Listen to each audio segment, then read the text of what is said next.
heard the conventional view. Now prepare yourself to hear the other side. High school teachers Mike Margison and Justin Spears bring you the alternative view you didn't get in the classroom. Now here they are, Margison and Spears.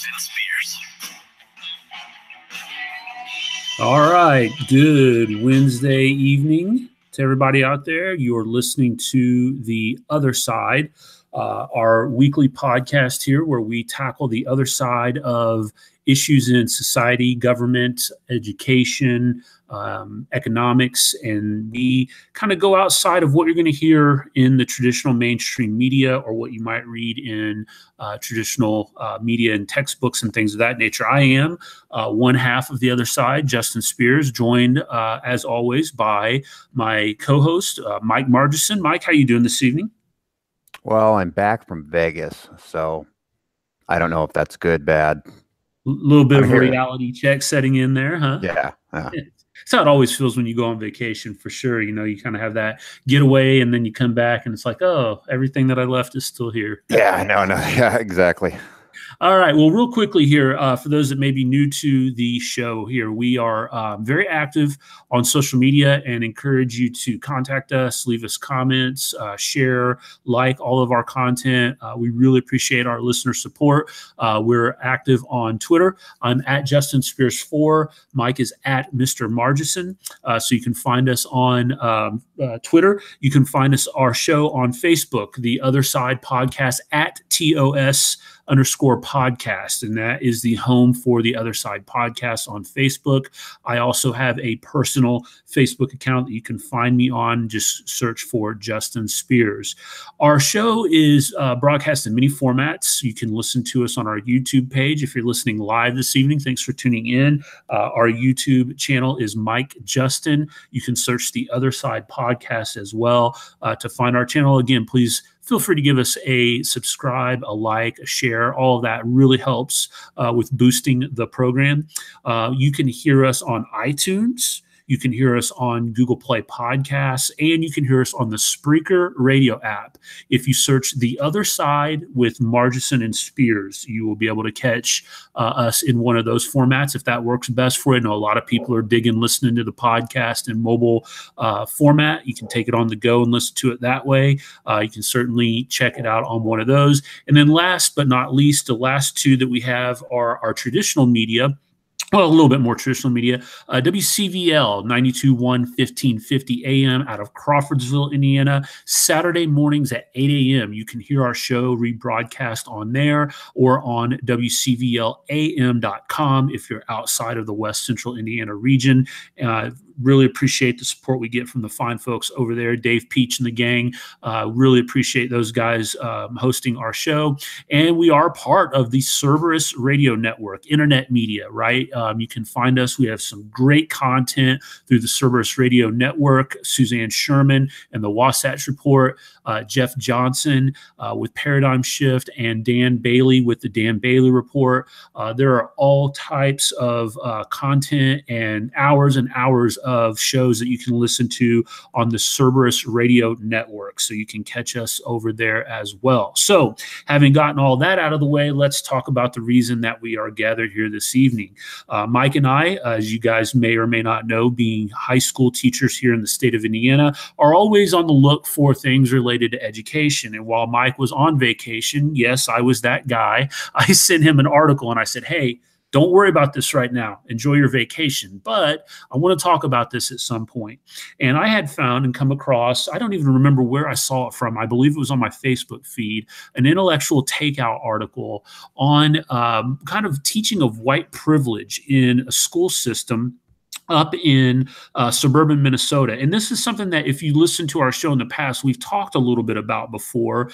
We talked about, I believe, was it Edina, Minnesota that we talked about, Mike? Correct. Yeah. Okay. So this one, I believe, is out of Minnetonka, Minnesota, if I'm not mistaken. Yep.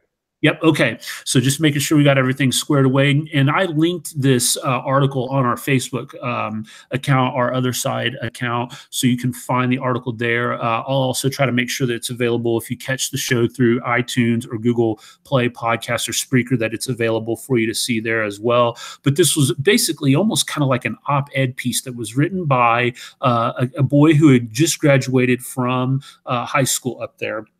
And he had to write a senior speech, basically. This isn't a graduation speech, from what I could tell. This was more for a class. And he titled it Division. And he talked about how identity politics had ruined his high school. And I don't want to go through all of it for the sake of brevity right now, but we'll talk a little bit more about, basically what this did was that it brought this sense of division to the school. This idea that, he is a student, and many others, according to him, they didn't see all of the differences that, existed in the schools, and maybe how one's gender, or in this case, race, may have given them a sense of entitlement, or, well, you've only gotten to this place in your life because of who you are, being white, or being male, or being whatever.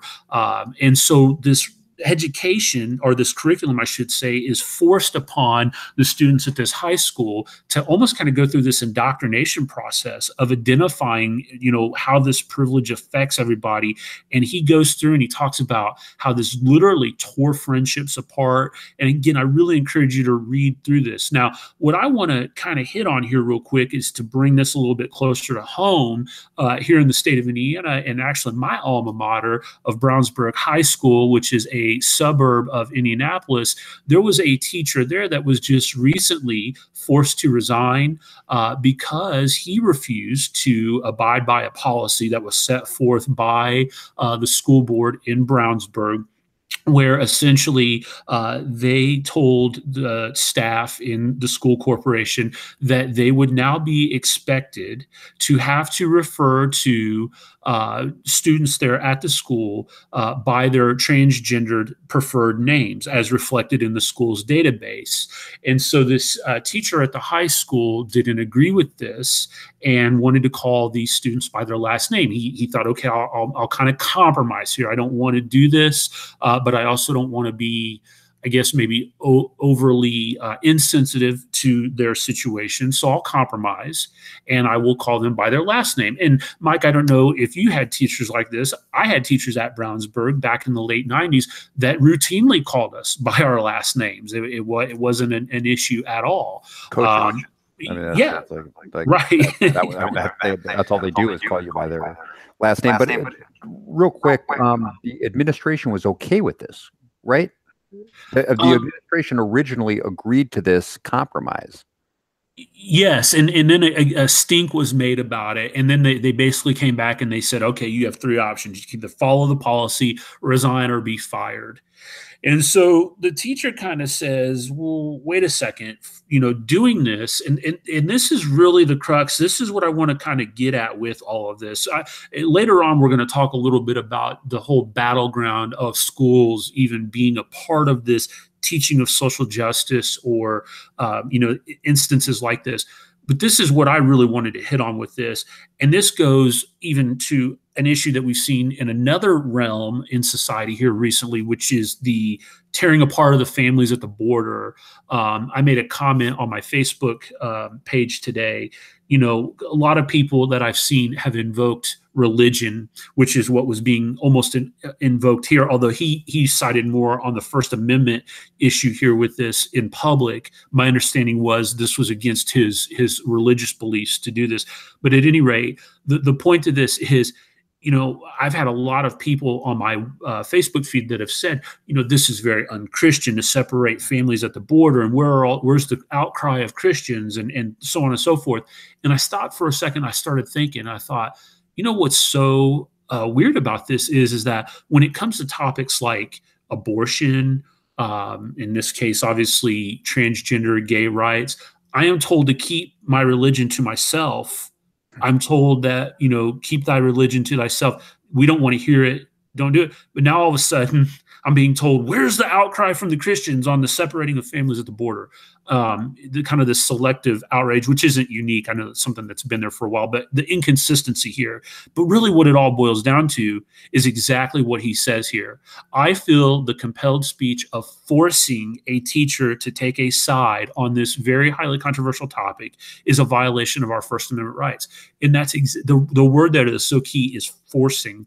The force at the point of the gun by the state, right? And by state, I mean, the government, in this case, a school, to force somebody to have to behave in a certain way is really what the issue here with something like this is to me. And I find it kind of interesting. It goes through and talks a little bit more about some of the logistics about how initially he was going to resign and then he withdrew the resignation and then was terminated. And so I don't know exactly where all they stand on that right now. I know that he has said, he's very disappointed with this. He issued a public statement essentially saying, look, my heart is in Brownsburg. I love working with the community. I love working with the students, but I feel convicted to have to do this. And I was talking to a teacher at Brownsburg who also happens to go to church with me.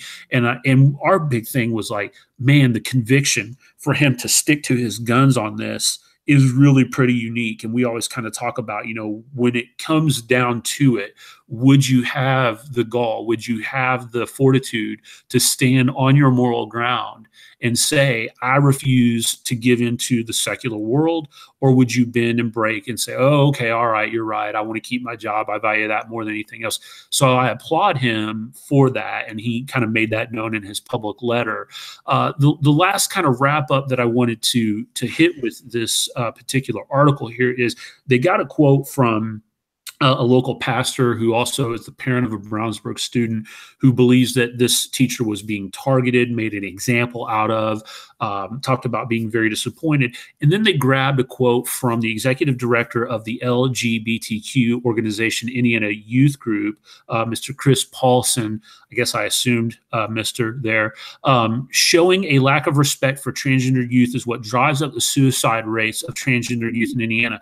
I find it interesting here that he wants to pick on this kind of a thing as a trigger for suicide rates amongst transgender youth, but probably hasn't addressed, or at least not in this situation, what is leading the youth to the transgender lifestyle.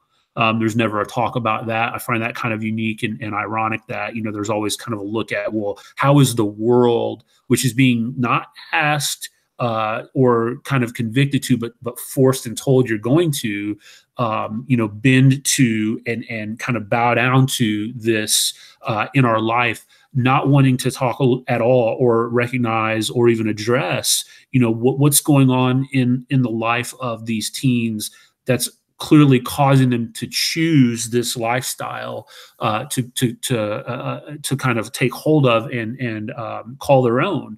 To me, it seems like a cry out for help. It cries out, for that there's confusion. And let's talk a little bit more about what's been going on or what could be done to help these troubled youth in that regard.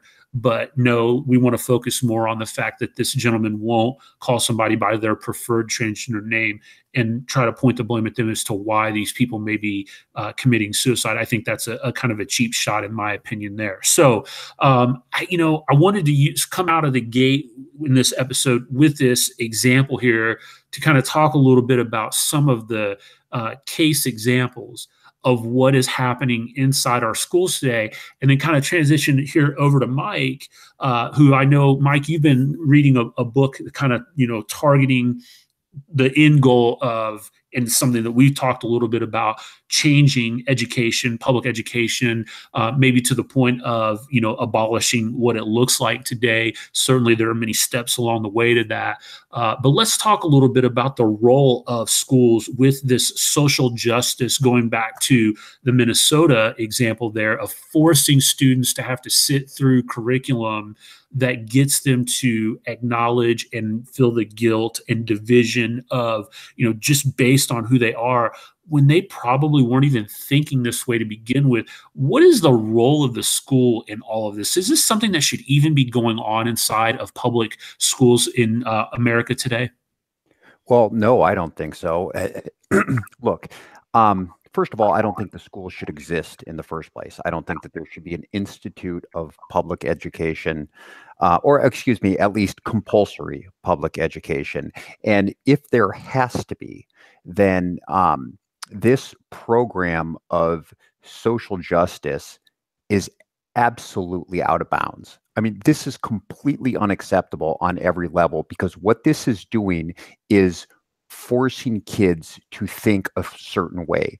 And they'll disguise it by saying, yes, but inclusivity, civility, equality, niceness, and they'll use all of these words that kind of make you say, oh yeah, well, but let's be very, very clear about what this is. This is forcing people to think a certain way. Now, when you sit and you tell kids that they are to identify or think about or analyze or just acknowledge their white privilege, there is something really fundamentally wrong with that. For taxpayers to pay teachers to put this stuff on their sheet, this is not education.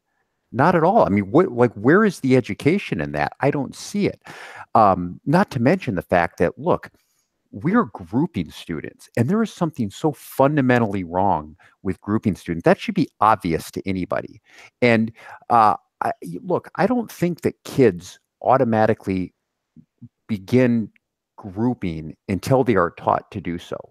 You just growing up around my toddlers, this isn't something that they naturally do. Everything is very, it's right in front of them. Right, everybody is an individual to these kids, and they try to make sense of the individual. And for instance, yesterday my kids were playing at a water fountain because it was hot, so we went to a fountain out at Purdue, and they ran into another kid who was about the same age, and they start kind of trying to feel each other out, and they're asking some questions and trying to make sense of what's going on around them. But there's no what group do you belong to? That doesn't exist, right? That's inorganic, but it is eventually taught. And when we start doing that, that's extremely dangerous. Well, first of all, it's extremely dangerous when people, if it's being taught at home, or if it's just something that kids are doing on their own. But then when this is being pushed at school, that's absolutely outrageous. And that's got to be resisted on every level. Anybody, no matter where you are on the political spectrum, you have to resist this type of pushing kids to think or view the world a certain way, right? People don't belong to groups. People are individuals, and they may be part of a socially constructed group or a particular racial group or an ethnic group. But what we do, this is so shallow when we say you are black, you are Muslim, you are white, and you have white privilege. You don't know anything about that person and whether or not they have white privilege, any more so than saying you are African American, and then therefore you are X, Y, and Z, or whatever you want to put after it. That would be, that's obviously equally as unacceptable. But this type of grouping, this should be so, it just seems to me to be so fundamental that you would want to avoid this on every level. And the fact that we're doing it now and we're doing it at our schools, this should be scary. I think to any parent. And look, Justin, you're a parent. You have kids at the my kids are not yet in elementary school. One is going to start next year. But how would you feel if your boys came home and they asked you a question like, hey, do I have white privilege? Like, what am I supposed to make of this? This just seems like it would be psychological abuse. No, absolutely. And I think thankfully I haven't had to cross that bridge yet. There's been a couple of discussions that we've had related similar to things like that, but nothing in this same vein. And I think you're absolutely right too.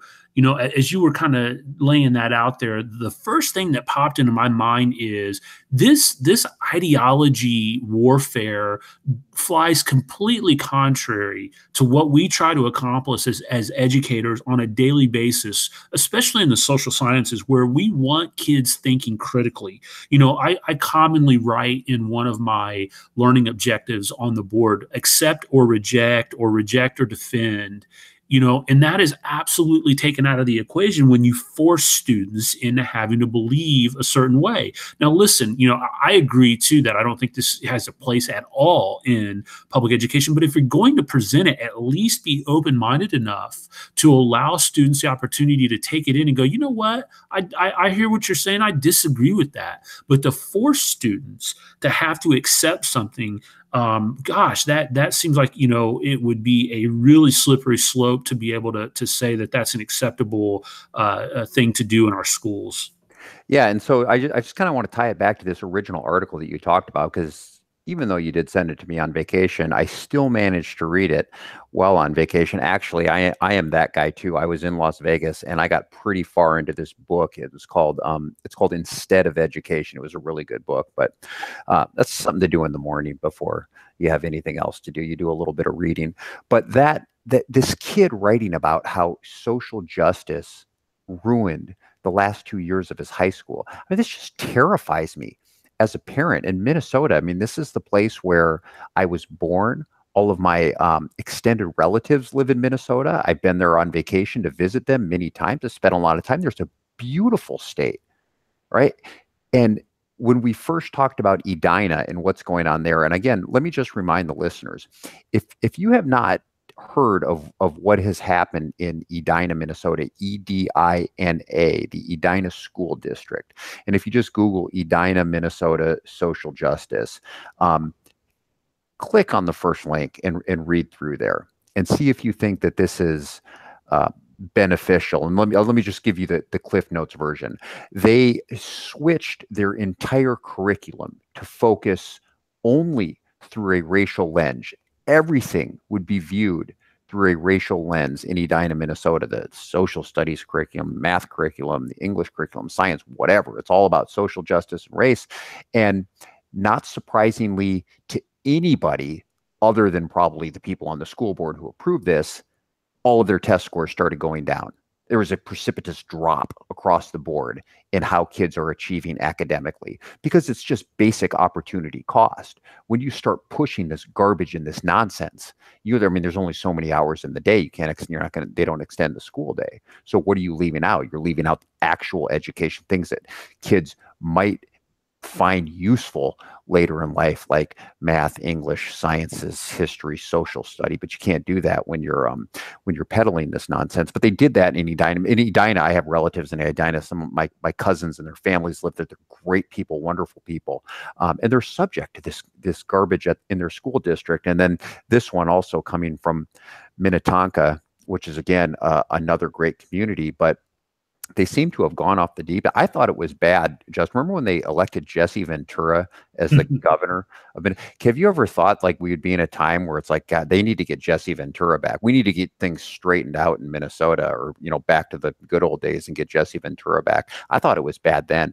This is sad for this state, especially being, a very personal to me, but for this kid to write the last 2 years of his high school were ruined because they just pushed this. And in this article, hopefully people click on it and they decide to read, but he's talking about going to like an assembly and then being lectured to for 45 minutes about being made to feel guilty because of the color of his skin. I can't imagine this.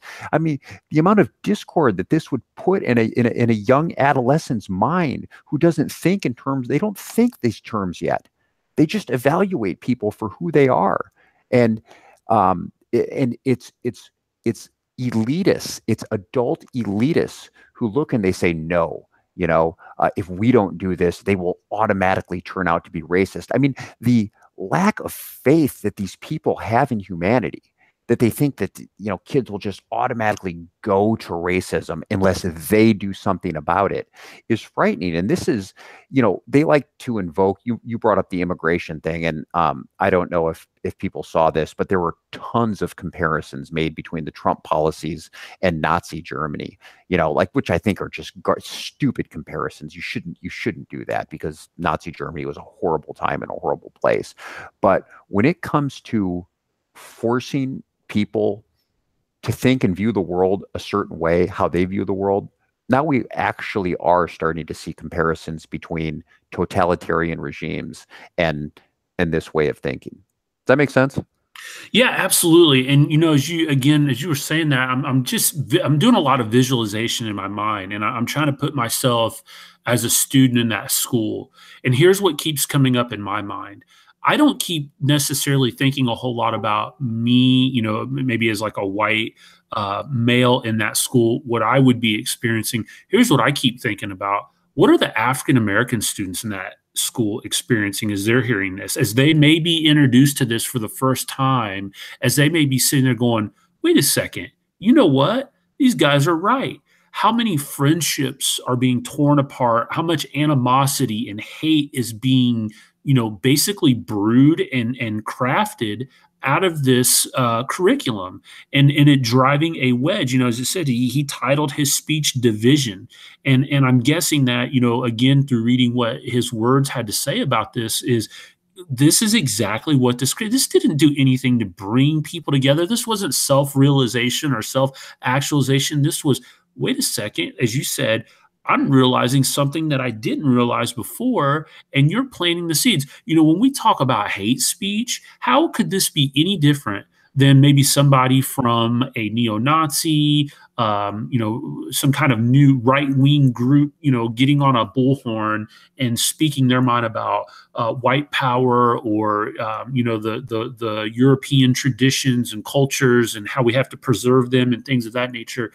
Nobody would want to hear that garbage, and nobody wants to hear this garbage either. Because as the kid accurately points out at the end of the article, Mike, and again, I'll echo what you said. I hope that people click on this and go listen to it, because he goes back to the founding fathers, and he puts a little bit of a quip from a exchange between Madison and Washington, and talking about unity and division in this country, and essentially says something along the lines of, Madison says to Washington, look, if we're not united, then we're just a facade.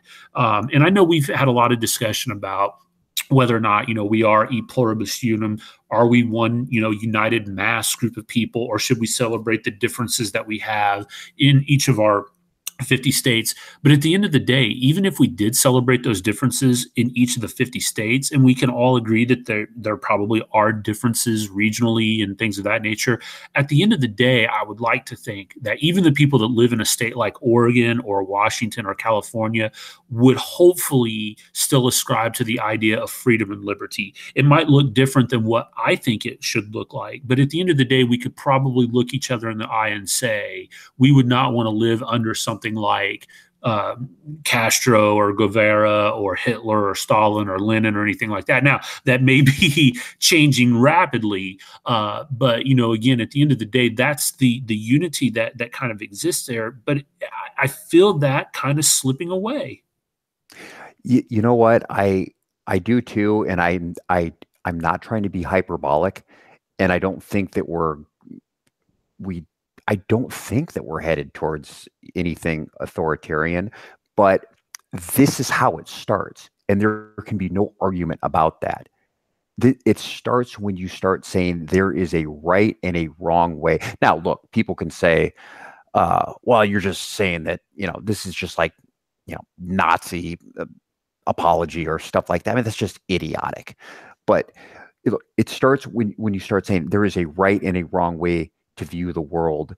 We have the right way, and there's no other way, and this is the way that you need to see things. This is the way that you need to make sense of things.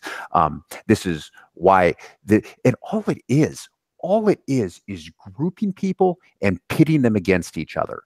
And like you said, that's not unifying. That's divisive. That's as divisive as it gets. And it's inhuman when you take somebody and you say, you know what, you're no longer a human being. You're just a part of a group to me.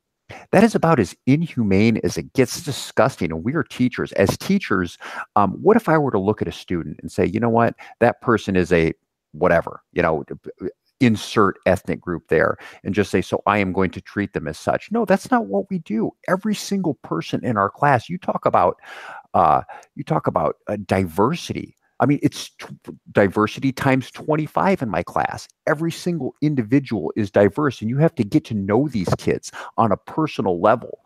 But to group them by something as shallow as ethnicity and then say that you are X and you are Y and you are Z as part of that group, that's about as bad as it gets. And I think that anybody, honestly, regardless of your political positions, should hopefully agree with that. Yeah, absolutely. And as we wrap up here for our radio audience, I just want to double back to, again, what I said at the outset of the program and make it very clear that, when I was talking about the transgender issue there out of Brownsburg and handling that and things of that nature, I am not saying it is my place to judge whether or not somebody, living that lifestyle is right or wrong. I'm not saying that. What I'm saying is that I have a problem with the state as the apparatus forcing me to have to conform to something that I don't agree with. And it's just, I see such irony in that's the exact same argument that's used on the other side, but yet when the shoe's on the other foot, now all of a sudden it's okay to say, well, we're going to use the state to force you to have to do something. I just don't understand that. That's the part that I wanted to make sure that I clarified there, to say, it's not my place as a teacher in a public setting to even be involved in this debate, and for somebody to force me to have to do something, I think is really, really wrong. And the biggest point that I want to make in relation to that. So that's going to do it for our radio audience today. We are going to carry this over into a little bit of a bonus other side on the YouTube channel. So if you're listening to us live, or if you're listening to us on the Spreaker radio app, on Google Podcasts, iTunes, or Cerberus, you can catch this. You can jump on over there to any of those outlets to hear the bonus material there. But for those of you listening on WCVL 1550 92.1, thank you so much. And be sure to tune in next week at 8 o'clock for another episode of The Other Side. Okay, for those of you that have hung on to listen to the bonus material, Mike and I were talking a little bit before we came on live, and I said, you know what, Mike, I did just a real quick Google search, and I would invite anybody to do this. I just ran a quick Google search because, when I started to think a little bit about this episode, one of the first things that came to my mind is, beyond just what this instance teaches us, should schools be used as a battleground for teaching social justice? What role does teaching this type of curriculum, even if it were in a different variety, what role does that have in our schools? Or should it, like you were saying earlier, be strictly teaching the ABCs, 1, 2, 3s, the reading, writing, and arithmetic, that kind of thing? So I ran a quick Google search, right? Teaching social justice in schools. And as you know, is the case with most people who run Google searches, you're going to look at the first page and that's about it. And it's overwhelmingly one-sided here. And I'm just going to read some of what comes up on this search. Why teaching about social justice matters, from Teaching Tolerance, which is a group that we have talked about before, from the Southern Poverty Law Center. That's probably I mean, do they have themselves listed as a hate group? Well, I tell you, they're under a lot of pressure. Have you seen what's gone on there? I know a little bit about what's going on with PragerU. Is it and that or something else? I think a lawsuit has been filed for defamation by a number of groups that were placed as hate groups under their labeling, because that carries such weight amongst people that people are finally pushing back and saying this is detrimental. So they're filing defamation lawsuits against them. Such a garbage organization. Sorry to interrupt. No, you're fine. I hope that gets some legs to it. So we've got that. Number 2, it's non-negotiable. We have to teach social justice in our schools, from educationpost.org, which looks like a blog. Creating classrooms for social justice. This is out of Edtopia, which, if you're in the education world, is one of the more, I hate to say respected, but go-to websites for education articles. Social justice miseducation in our schools, from edexcellence.net.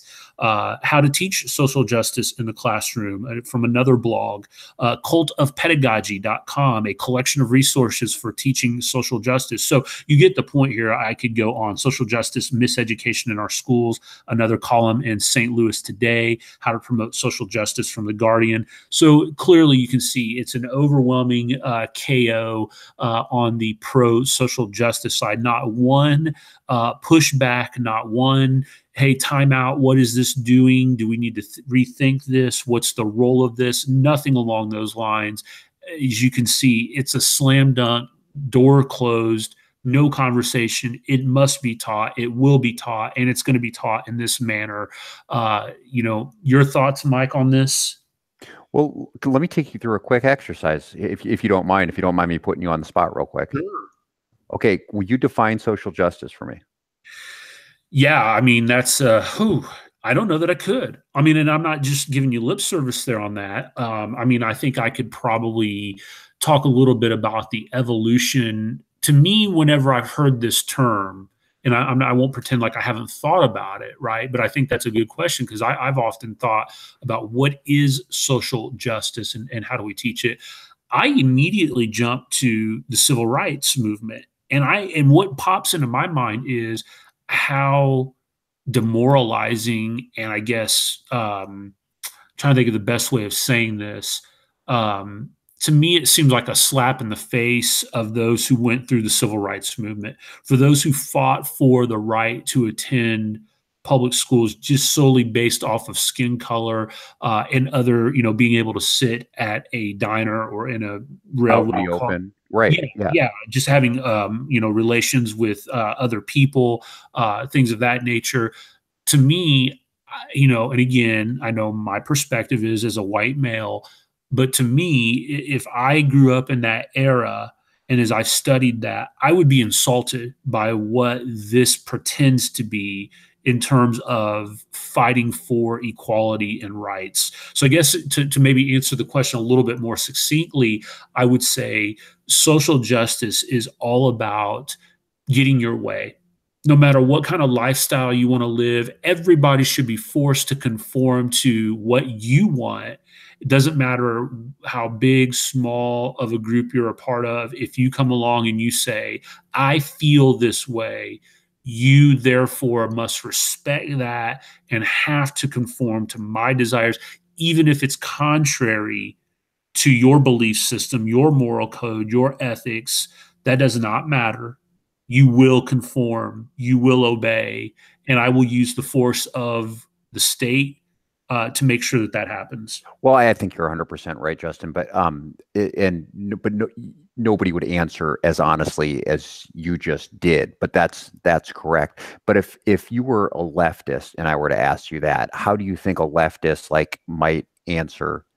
To the best of your ability, if I were to ask them, what is social justice? Let's define it before we're going to teach it. Right. Yeah. And I think that they would probably say, I'm not trying to be,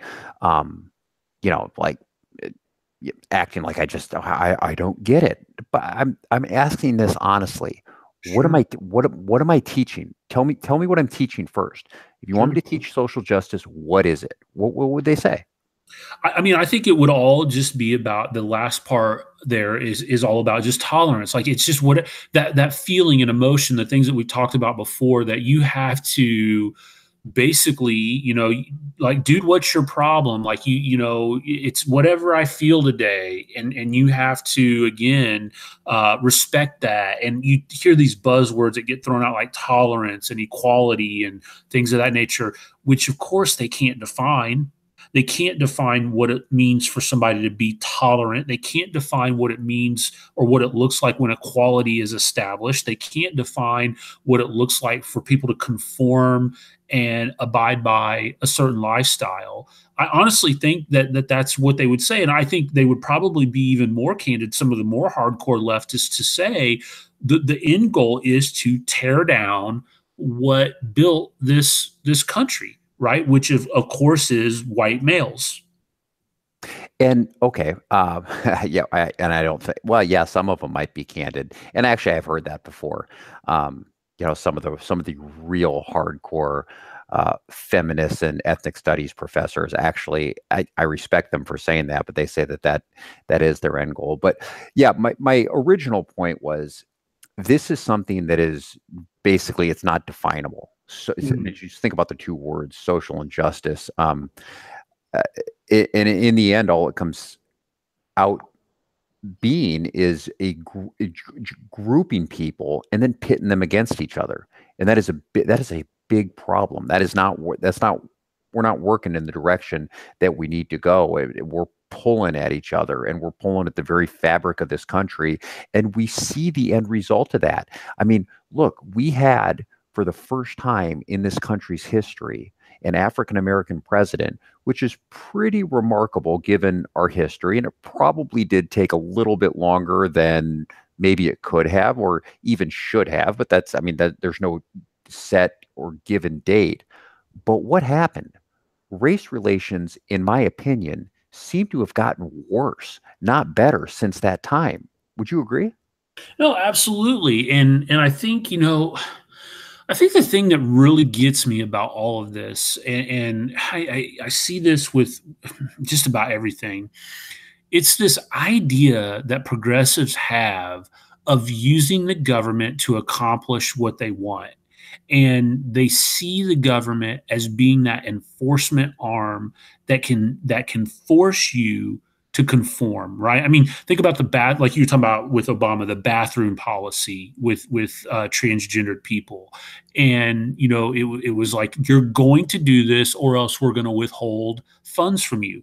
And when you look at tying this back into education, right? I mean, what bigger audience do you have, right? And this is marketing 101. You hook them when they're young, right? I mean, you get them on your product when they're young, and then they're going to be loyal buyers their entire life. So you use the arm of the education system to indoctrinate them, to hook them in and get them to see, oh yeah, this is how it's done. The government tells me, and then I don't even have to think about it. Right? There's nobody asking the question, wait a second, is this right or wrong, or critically thinking? It's like, well, okay, wait, I was told that I have to do this, so that's what I'm going to do.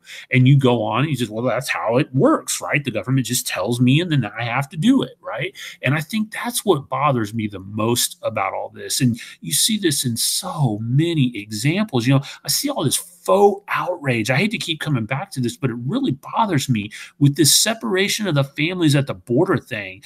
Suzanne Sherman, who's one of the hosts of a show on the Cerberus Radio Network, had a fantastic, jarring image that she put up on Facebook of some aborted fetuses. And I know people might say, what's wrong with you? That's disgusting. No, it's not. It needs to be brought to the attention. And she captioned it, yeah, it really is something like, yeah, it really sucks when we separate families.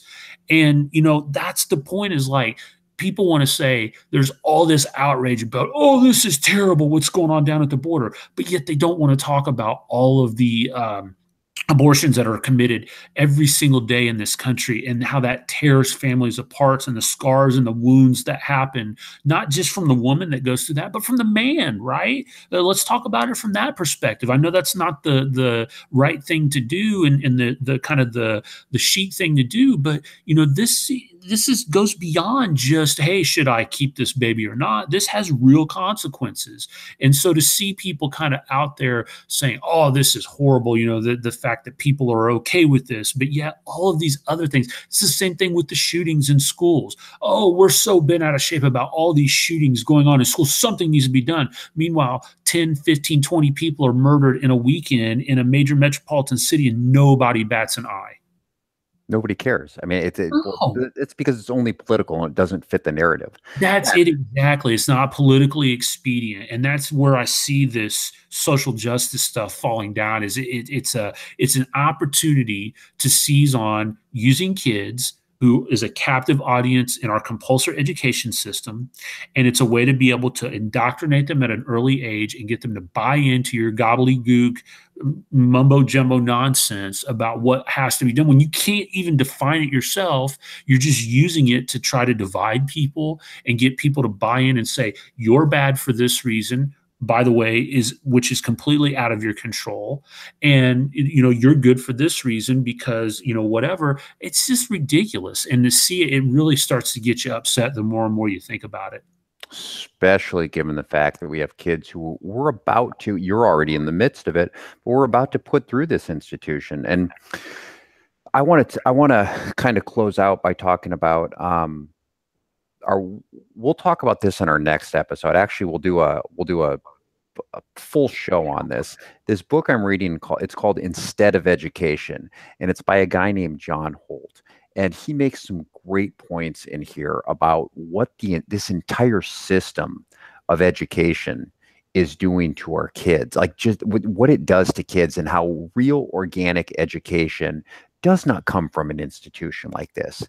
It comes from kids being kids and learning on their own and moving on when they feel it's time to move on, and stop learning something that they don't want to learn anymore. And I know we've talked about this in the past, but Justin, you and I are educators, and we have to see this every day. And it just rips me apart when we have to put kids through these, I don't know, just through this ringer that we know that they don't like, when there's so many other things that they'd rather be doing that are probably way more productive societally than what we're putting them through. But I want to talk about this guy, John Holt. I want to talk about John Taylor Gatto, who I know you know, but our audience may not be familiar with him. He was a former New York Teacher of the Year who believes that we need to abolish this entire compulsory education system. But this is something that is really just near and dear to both of us. So we'll hit that pretty hard next week. That sounds great. That sounds fantastic. I'm looking forward to that. And again, just to wrap up, guys, I hope that when, as we've always said here with The Other Side, we're trying to present to you an alternative view, of which I think if you listen to this episode, it's safe to say you won't get that perspective by watching CNN or even Fox for that matter, or reading, a local newspaper or whatever it might be. So again, we're not here to try to convince you to think one way or the other. You could hear this and completely reject it and say you guys are way off base, and that's fine. What we're trying to do, though, is to, again, provocative, get you to think it through a little bit from a different, unique perspective. And so again, we hope we've been able to deliver that to you here in this episode. Really looking forward to talking next week about alternate education and looking at where we are currently with our public education system today. So thanks again, as always, for tuning in this week, and we look forward to catching you on the other side.